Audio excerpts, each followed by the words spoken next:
Hello to all the students, मैं सिद्धार्थ पाठक आपका physics and maths teacher from Shivalik Academy. आज बहुत ही इंटरेस्टिंग टॉपिक करने जा रहे हैं हम कि फिजिक्स को पढ़े कैसे। Physics one of my favourite subject is physics. मैं टीचर भी फिजिक्स का ही हूँ। मजा आता है अगर हम इस सीक्वेंस में पढ़ें फिजिक्स को, जो आज मैं आपके साथ बताने जा रहा हूँ। एक बारी मेरे कहने पे इस सीक्वेंस को फॉलो करके कोई भी एक चैप्टर करके देखिए, उसके बाद आप खुद नोटिस करेंगे कितना डिफरेंस आता है पढ़ने में।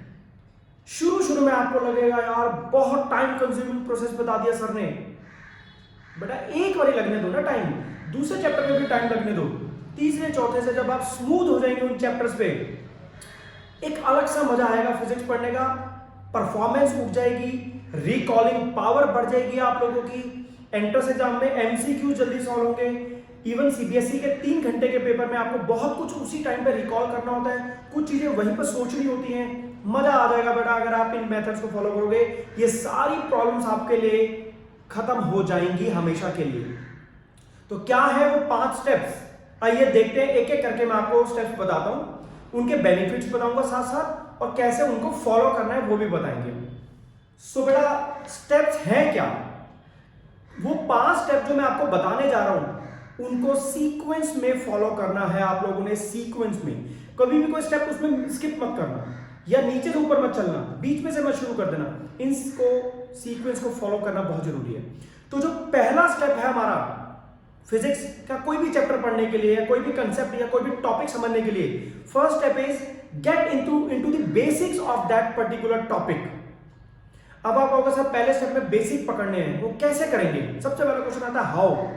मैं आपको इसके पीछे एक छोटा सा बड़े सिंपल मेथड बता रहा हूं, जो एक नॉर्मल हम करते हैं क्लासेस में। सबसे पहली चीज, आपके स्कूल टीचर ने जो नोट्स लिखवाए हैं रजिस्टर में स्कूल के, मेंटेन होने चाहिए और आपके पास हमेशा होने चाहिए। एक एक चीज लिखी होनी चाहिए उस टॉपिक से रिलेटेड, जो मैम ने या टीचर ने आपके स्कूल के बताई है। सेकेंड, अगर आप कोचिंग में हैं तो कोचिंग में आपके टीचर ने जो कुछ आपको लिखवाया है उसका भी एक रजिस्टर मेंटेन होना चाहिए आपके पास पूरा। एक प्रिकॉशन यही बता दूं मैं आपको, किसी चैप्टर में आपने किसी दिन छुट्टी कर ली स्कूल की या कोचिंग की, और आपने वो पूरा पैटर्न खराब कर दिया, मतलब आपने उस दिन का जो टॉपिक मैम ने पढ़ाया आपने वो नहीं लिखा रजिस्टर में, तो क्या हुआ? आपका गैप आ गया। ऐसा गैप कभी मत आने देना बेटा, कभी मत आने देना। अब आपका पूरा चैप्टर खराब हो सकता है, आपकी नॉलेज जो है आर्टिफिशियल हो सकती है, गैप्स के साथ हो सकती है। तो register should be maintain completely so that you will get the basic. Register से क्या बेनिफिट है? जो आपके टीचर्स हैं कोचिंग स्कूल के, उन्होंने पूरी नॉलेज आपके साथ शेयर कर दी है उस रजिस्टर के अंदर, उनकी पूरी नॉलेज शेयर हो चुकी है। You are now benefited from that knowledge. तो क्या करेंगे अब आप ये दोनों रजिस्टर मेंटेन करके पढ़ लीजिए, पहले से अच्छी तरह समझते जाइए। ना समझ आया तो मैम से पूछिए, बार बार बताएंगे, वो टीचर्स कभी मना नहीं करते।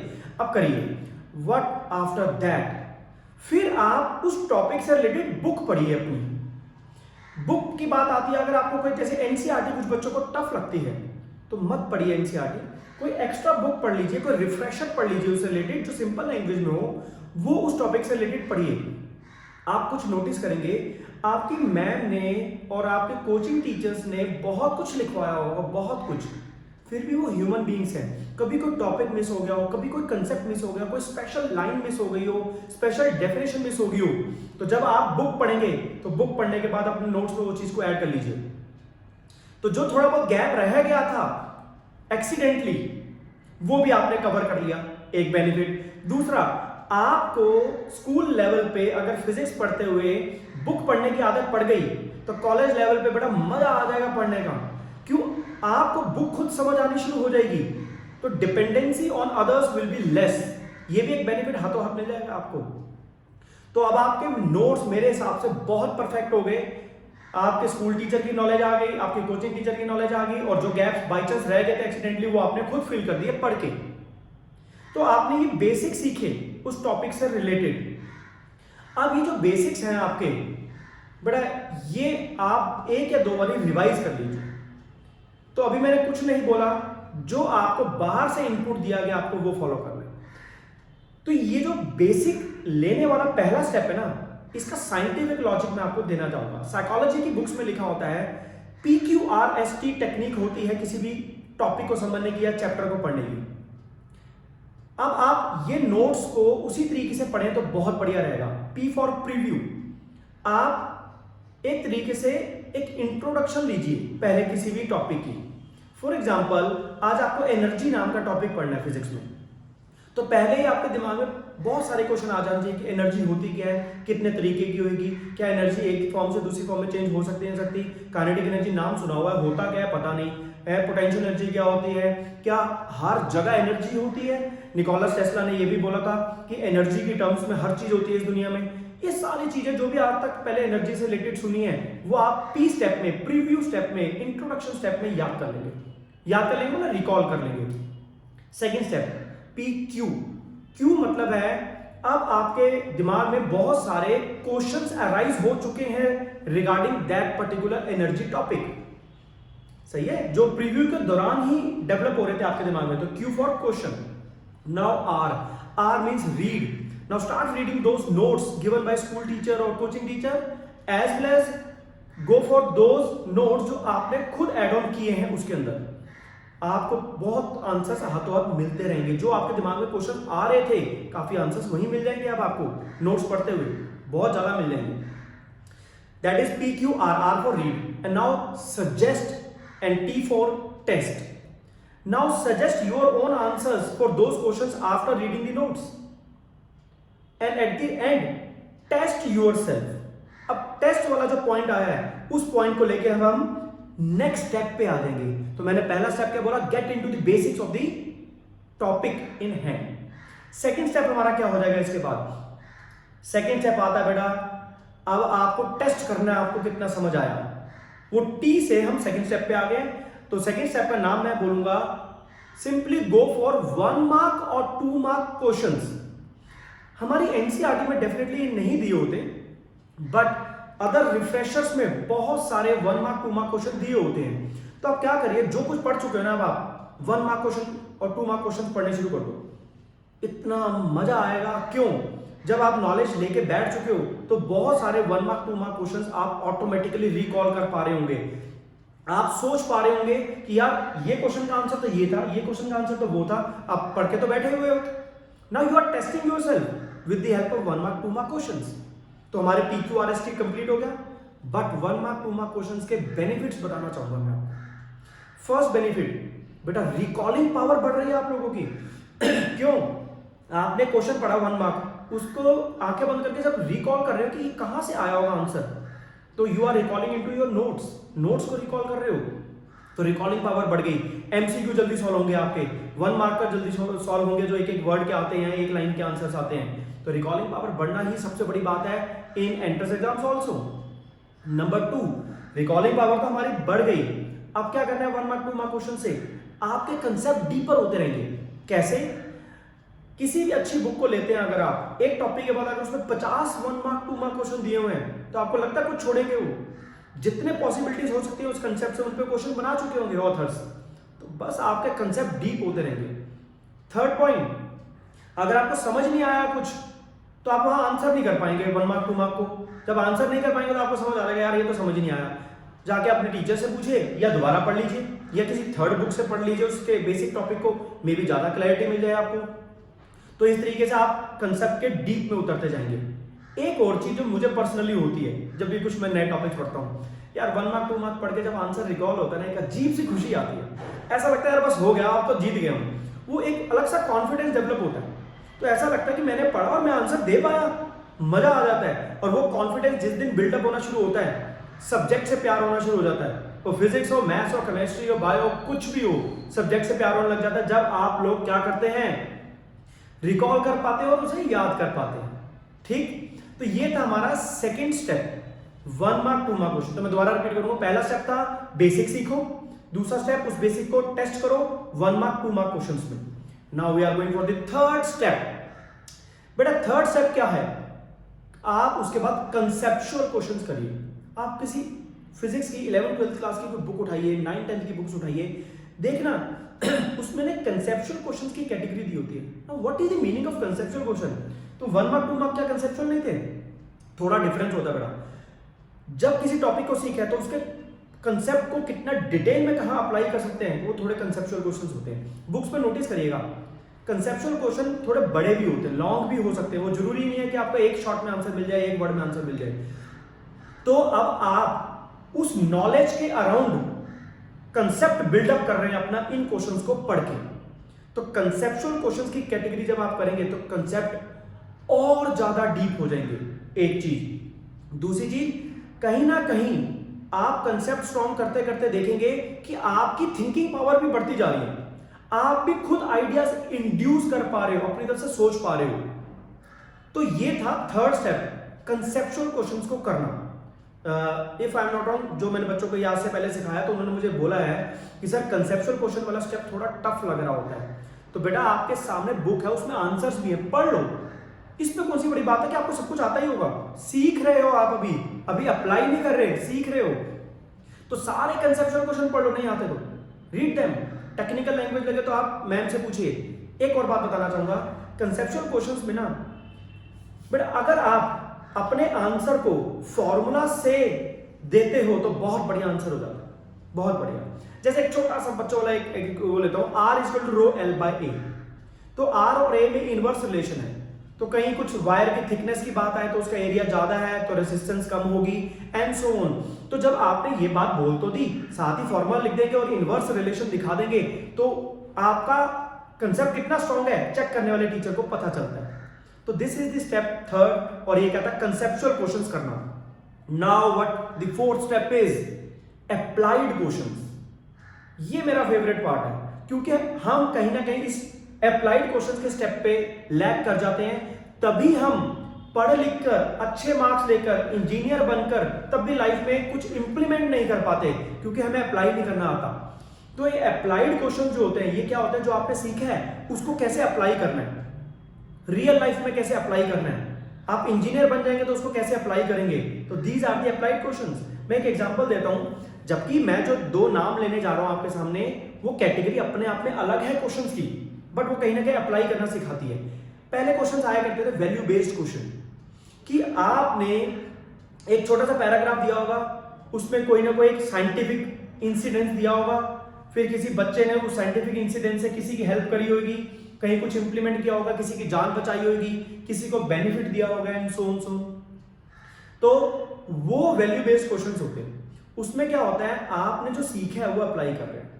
जैसे आपको मायोपिया हाइपरमेट्रोपिया 10th क्लास में पढ़ा हुआ आपने, उसमें आपको पता है कौन से लेंसेज चाहिए होते हैं उस डिफेक्ट को करेक्ट करने के लिए। तो ऐसे में क्या होता है, जब आपको पूरा पैराग्राफ आएगा तो उसमें दिया होता है कि एक बच्चा था, उसकी दादी ऐसे पढ़ नहीं पा रही थी, तो उन्होंने अपनी दादी को बोला कि दादी आपकी आईज में प्रॉब्लम है, डिफेक्ट है, तो ये वाला लेंस लगना चाहिए, चलो डॉक्टर के पास चलते हैं, एंड सो ऑन।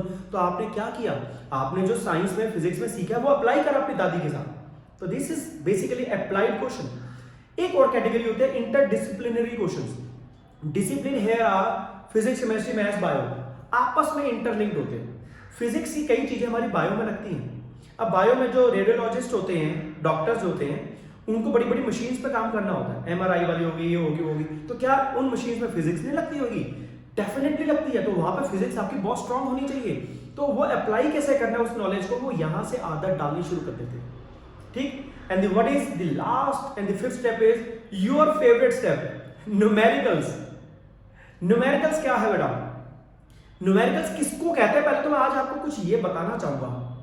वो क्वेश्चन जिसमें कैलकुलेशंस इन्वॉल्व होती हैं बड़ी बड़ी, उन्हें हम न्यूमेरिकल्स कहते हैं। ठीक।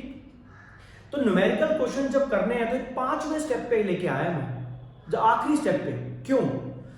आप न्यूमेरिकल काफी सॉल्व करते ही होंगे, तो आपने देखा होगा जब न्यूमेरिकल सॉल्व कर रहे होते हो आप, तो उसमें बहुत सारे ऐसे छोटे छोटे पॉइंट्स आ जाते हैं जो आपने थ्योरी में पढ़े होते हैं, तो वो अप्लाई करके आप न्यूमेरिकल सॉल्व करते हो।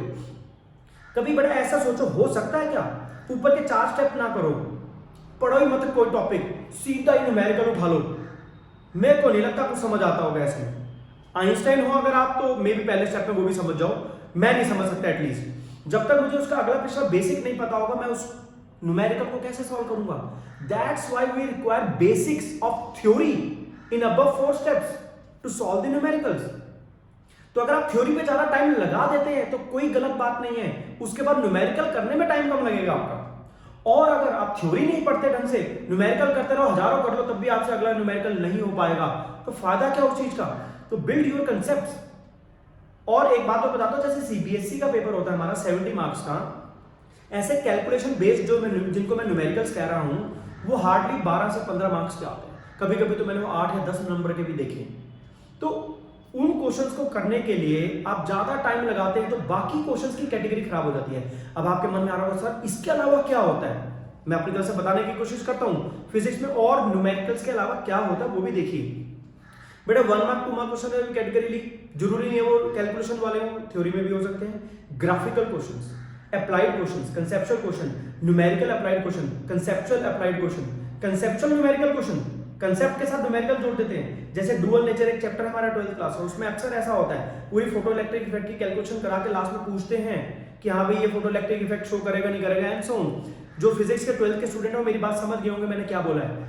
तो इस तरीके से क्वेश्चंस की कैटेगरी अगर हम ढूंढें तो बेटा बहुत सारी हैं और हमारा सीबीएसई इस बात को अच्छी तरह समझता है। दैट्स वाई उन्होंने न्यूमेरिकल को एक परसेंटेज दी हुई है कि जैसे 10 to 12 मार्क्स के आगे बाकी ग्राफिकल क्वेश्चंस आ गए, 1 मार्क 2 मार्क क्वेश्चंस आ गए, असर्शन रीजनिंग आ गए, एमसीक्यूज आ गए। ये सब पैटर्न आप बोर्ड में भी इंट्रोड्यूस हो चुके हैं। तो बेटा कहाँ क्या सीखा हमने इसमें?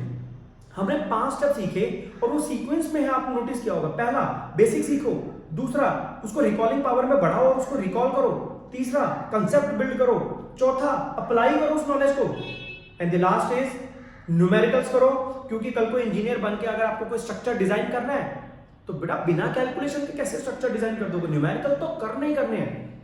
तो अब मैं 5th स्टेप के न्यूमेरिकल्स के बारे में कुछ बताना चाहूंगा। हमारे एनसीईआरटी में 2 कैटेगरी है न्यूमेरिकल्स की, सॉल्व्ड एंड अनसॉल्व्ड। कभी ध्यान से देखना, सॉल्व्ड न्यूमेरिकल्स थोड़े से टफ होते हैं और अनसॉल्व्ड न्यूमेरिकल्स क्या होते हैं? आसान होते हैं। बोर्ड में जितने भी न्यूमेरिकल्स आते हैं सीबीएसई में, अगर मान लो मैं रफ एग्जांपल ले रहा हूं कि 12 नंबर के न्यूमेरिकल्स आ गए तो 6 to 7 मार्क्स के एज इट इज न्यूमेरिकल वहां से आ जाते हैं एनसीईआरटी से। One more benefit of NCERT is, NCERT में अगर एक चैप्टर में 30 क्वेश्चंस करते हो आप, वो 30 के 30 क्वेश्चन अलग टाइप के होंगे, एक भी क्वेश्चन रिपीट नहीं करते हो, तो आप 30 क्वेश्चन में 30 टाइप सीख गए।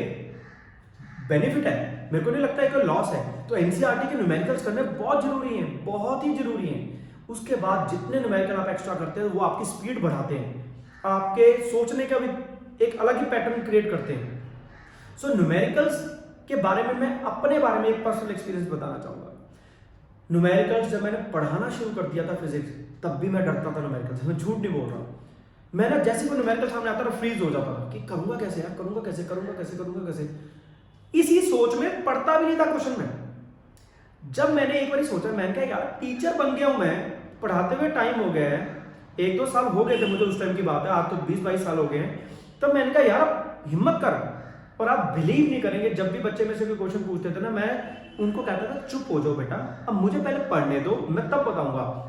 आराम से कूल एंड काम होकर शांत होकर क्वेश्चन पढ़ता था। यू कांट बिलीव, मैं 80% न्यूमेरिकल्स खड़े खड़े उस टाइम ही सॉल्व करके उनके हाथ में दे देता था। तो अब आप इस टाइम सोच रहे हो आप तो टीचर हो, आप तो 100% न्यूमेरिकल सॉल्व कर लोगे। आई एम सॉरी, मेरे ख्याल से if I am not wrong, कोई भी टीचर दुनिया के सारे न्यूमेरिकल्स नहीं सॉल्व कर सकता, सारे कंसेप्ट याद नहीं रख सकता, सारे कंसेप्ट की मिक्सिंग नहीं कर सकता। कहीं ना कहीं हमें भी कुछ नहीं आता होता, हम भी लर्नर हैं, हर दिन रात नए नए क्वेश्चन सीख रहे हैं हम भी। तो जो लास्ट में मैंने बात बोली, हम भी टीचर्स भी, तो कल को आपको अगर कोई 10 न्यूमेरिकल करने के बाद 11वां नहीं हो रहा तो बेटा क्यों, डोंट लूज योर होप, लगे रहो, एक टाइम आएगा आपका कंसेप्ट बिल्ड हो जाएगा कि कैसे कोई चीज को करना है। तो ये जो मैंने आज आपके साथ 5 स्टेप्स डिस्कस किए, एक बार फॉलो करके देखो बेटा, मजा आ जाएगा, रिजल्ट्स बहुत अच्छे इंप्रूव होंगे आप लोगों के। एक बात अब मैं बताना चाहूंगा, जितनी बातें मैंने बोली, आप में से मे भी कुछ बच्चे सोच रहे हो सर इतना कुछ बता दिया आपने, कौन करेगा, ये तो बहुत ज्यादा स्टेप्स बता दिया आपने। बेटा मैं फिर से कह रहा हूं, अगर आपको ज्यादा स्टेप्स लग रहे हैं तो पहला पॉइंट सुनो। अगर आप साल की शुरुआत में, जैसे 11th वाले 12th में जाने वाले हैं, 9th वाले 10th में जाने वाले हैं, तो एक बात सुनो बेटा, 365 डेज में इस पैटर्न पे अगर आप एक चैप्टर करते हो और आपको 15 दिन लग जाते हैं, वैसे बहुत ज्यादा बोल दिया मैंने, 5 दिन में हो जाता है, फिर भी 15 दिन लग जाते हैं आपको, तो क्या करना है आप लोगों ने? आपने कोई रेस लगा रखी है क्या? आपका पेपर 1 साल बाद है। आप कहोगे नहीं स्कूल में यूटी होते हैं, तो मैम जिस स्पीड से पढ़ा रही हैं तो आपकी मैम भी तो एक चैप्टर बेटा कम से कम 8-10 दिन ले लेते होंगे, तो आप साथ साथ इस पैटर्न को फॉलो करिए। शुरू शुरू में एक दो चैप्टर्स तक आपको लगेगा यार क्या बोल दिया सर ने, इतना बोरिंग काम लग रहा है। बोरिंग नहीं है बेटा, ये करके देखिए। उसके बाद जो एक जिस दिन होने लगेगा ना, फिर आप मेरे से बात करिएगा, फिर आपको पता चल जाएगा मैंने क्या मेथड बताया आज आपको। सो बेटा ये टाइम कंज्यूमिंग इनिशियली है, बाद में टाइम सेविंग है। सेकेंड थिंग इज पेपर में 3 घंटे का पेपर आपका 2.5 घंटे में हो जाएगा आराम से, जब ये सारे पैटर्न को फॉलो किया होगा आपने। ये आज की जो मेरी डिस्कशन है, इसके अलावा आप चाहते हैं इसमें जो पढ़ा हुआ हमेशा के लिए याद रहे, उसके लिए मेरी एक और वीडियो है यूट्यूब पे, how to concentrate on studies, वो देख लीजिए। उसमें आपको पता चल जाएगा कि मन कैसे लगाना है किसी भी सब्जेक्ट में। आज तो मैंने पर्टिकुलरली फिजिक्स की बात करी अपनी, तो फिजिक्स के अलावा किसी भी सब्जेक्ट में आप उस वीडियो को देख के और अच्छा सीख सकते हैं। How to concentrate on studies देख लीजिएगा चाहे आप। सो आज मैंने आपके साथ ये शेयर किया। मैं बस प्रे करूंगा भगवान से आप इसको इंप्लीमेंट करो और आप सारे 100% मार्क्स लें आज के बाद फिजिक्स के अंदर और बाकी सब्जेक्ट्स में भी, no doubt. So God bless you all. मैं सिद्धार्थ पाठक, आपका physics and maths teacher as well as life coach from Shivalik Academy. Thank you.